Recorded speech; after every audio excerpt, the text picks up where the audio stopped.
What's up guys, my name is Julie and this is the Curated Curvy, where I bring you along for the journey as I attempt to create the curated wardrobe of my dreams with these two hands. And today I have for you all a handmade tag. So I was tagged by Cherie Thomas. She reached out to me on Instagram and asked if I would like to participate, and I was like, absolutely, of course. So here we are.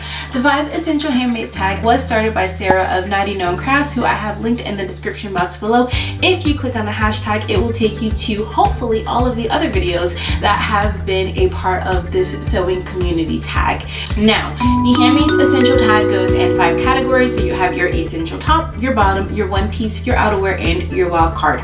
I will not keep you waiting. Without further ado, let's get into it. Category number 1, which is the essentials top. So for the top, I selected my self-drafted tie front top. Now again, this pattern is self-drafted. It is not available out there in the internet streets. It is one of the patterns that I do hope to get digitized and out to you all soon for purchase, but as for now, it's not. This top was inspired by the Elliot top, which is a pay what you can pattern by Cool Stitches. I wanted the top. I realized it wasn't in my size, so I went about creating my own, and what I got was wildly different from the top, but it is a top that I wear over and over again. Another top that is similar, a tie front wrap top, is the Simplicity 9747, which I believe was a part of their recent spring release. It is a long duster, but you can just cut it off at the waist and you'll essentially have the same thing. The reason why this top is an absolute essential for me is that it's easy to put together. It's only literally my front pieces, my back piece, binding for the neck, and a tie to tie it all together.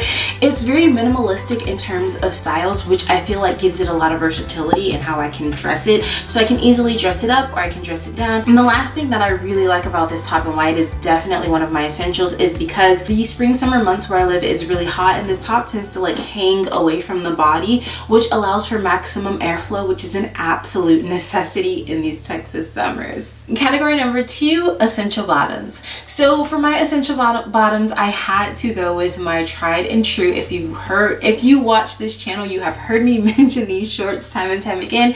It is the Vogue 1871 shorts. I absolutely adore these shorts. If you see me during the summer, 9 times out of 10, I am wearing some iteration of these shorts. Actually, I am wearing them right now. They're just easy. They're my go-to. They are my absolute favorite. The reason, however, that these are an essential bottom for me is because they can work in a wide variety of fabrics. So I've sewn these from everything from quilting cottons to linens to gauzes to rayons and viscose fabrics.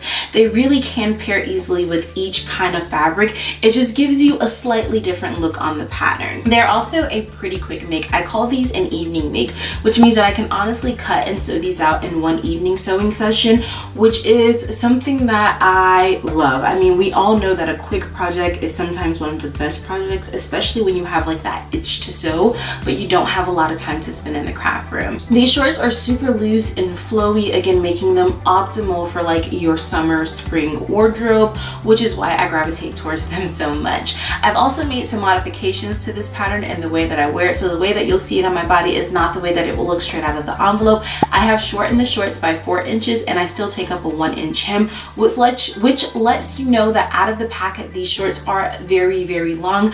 Another thing that I do with all of these patterns is I shear the waistband, which means that I put the elastic casing in it, and then I sew 3 rows of stitching through that elastic casing, stretching while stitching, and that just gives it a nice sheared effect. And it also like cinches in that waistband a lot more because I like to wear things like tied around my waist or crop top, and so it's nice to have that cinching like right above, you know, the waistline. The next essential categories is one piece. So for one piece, if you watch this channel, you probably know that I'm gonna go with a dress because dresses are life around here. For the dress, I chose the Dream Frock by Lydia Naomi. I absolutely adore this dress. I have made it time and time and time again. It is probably my favorite pattern as of right now.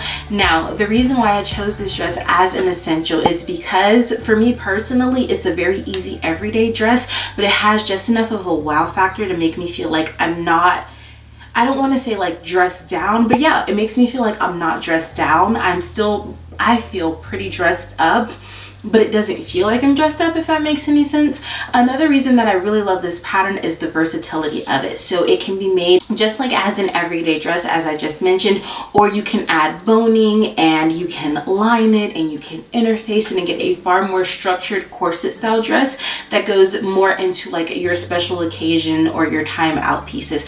I actually have made this dress as a top, and I've boned it and I interfaced it, and so when I wear it as a top, I don't need to wear like any supporting garments like my bra or anything like that, because the support is built into the top, which is another reason why I absolutely adore it. Now for my everyday version of this dress, it's just made in like different linen blends, and there is no boning, there is no interfacing, there is no lining, which makes it super comfortable, super like breathable and easy to wear throughout the day. The next category is the essentials outerwear category. Now this one was a little tough for me because I don't wear a lot of outerwear, or at least a lot of outerwear that I make myself. This past winter I made my first coat, and you guys probably saw that in my video where I talked about it, but apart from that, I think I've only ever really made cardigans. So I had to go with my tried and true cardigan, which is Simplicity 9373. Now this cardigan I love because it's not necessarily hackable, but it's easily modified. So the cardigan out of the pattern comes with multiple lengths. I have done the longer length, and then I've also cropped it and just done a cropped length. The cropped version of this cardigan is the cardigan that I get the most use out of. It is the one that I have made the most. This pattern is very easy to cut, sew, and assemble. It does not take long at all to come together. In fact, I think one day I cranked out 3 of these cardigans in one setting, one afternoon. I didn't cut them all in one afternoon, but I'm pretty sure I sewed them all in one afternoon. This cardigan, however, does have a design flaw in that the back of the cardigan hangs up higher than the front of the cardigan. I've made this cardigan enough times and enough different fabrics to know that it is not an error on my part in terms of sewing, but it is an error in the design. However, that has not deterred me from ever wearing the pattern in the past. I've made this as a part of a pajama set. I've made it as a part of like a dress and a matching cardigan set, and then I've made the cardigan just to wear on its own. So really enjoy wearing this. I wouldn't say that it's my favorite pattern, but it is definitely my go-to outerwear pattern. All right, and category number 5 is the essentials wild card. I love this idea of a wild card because this is not something that I wear often, but it is definitely one of those pieces in my wardrobe that just brings me so much joy, and I really do enjoy wearing, and that is the Simplicity 8699 skirt. So this is a wrap skirt or a wrap front skirt. It doesn't have the ties, however, it has a closure along the side, and that is how you close the wrap skirt, but it is in fact a true wrap skirt. This skirt is fun and it's flirty and it's long, and I absolutely adore it.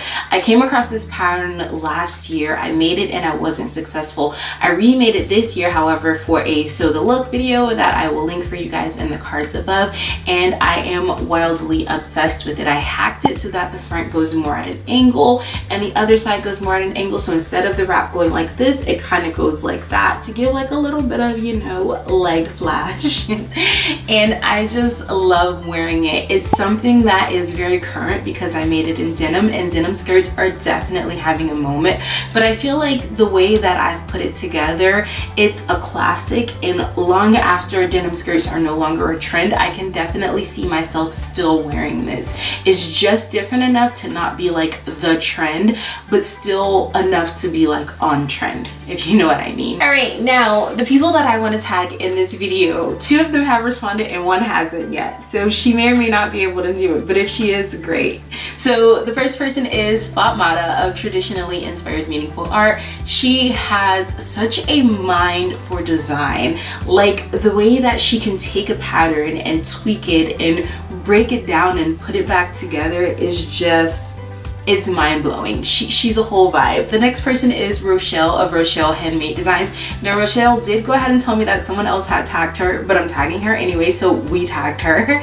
And Rochelle can crank out videos like no one's business. She is also a wealth of information in terms of pattern construction and pairing different patterns with fabrics. She's sewn so much that I doubt that there's anything that will really trip her up, so her sew alongs are really good to follow. The last person that I am tagging is Raven Maureen. Raven. She is very prominent on Instagram or social media, as well as she is here on YouTube. I thoroughly enjoy watching her videos. She recently did a travel vlog where she went to Canada with her bestie, and I promise you I smiled through the entire vlog. Raven does a lot of pattern reviews here on YouTube, as well as some sew with me's, so she's dipping her toe into that water too, and I am 1000% here for it. So yes, those are the 3 people who I have tagged. Again, remember to check out that hashtag in the description box. Everyone who I tagged, I will link their YouTube channels in the description box as well. All right guys, and that is it for my 5 essentials handmade tag. Thank you so much for watching this video. I hope that you enjoyed it. Hope that you got something out of it. All of the patterns that I have mentioned will be linked in the description box below. And until next time, stay beautiful, make great things. I'll talk to you later. Bye.